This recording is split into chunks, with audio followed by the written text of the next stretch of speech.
الذي لم يعرف، وقد أجبنا على هذا الرأي، الذي لم يعرف بالتلقي على أهل العلم لا يؤخذ عنه العلم. من لم يكن رحلة لن يكون رحلة أبدا. هذا ما يمكن أن يتصدر. كيف يؤخذ عنه؟ يؤخذ عنه وما أخذ العلم عن أهل العلم؟ هذا ما يكفي أكثر مما يخلق. فلولا نفر من كل فرقة منهم طائفة ايش؟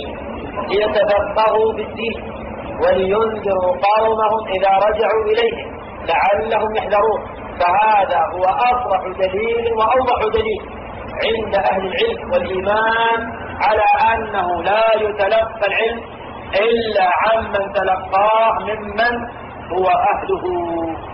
أما من لم يعرف بطلب العلم فهذا لا يؤخذ عنه. ومن كان شيخ كتابه فالعوام يقولون خطأ أكثر من صواب. نعم. سبحانك اللهم وبحمدك أشهد أن لا إله إلا أنت.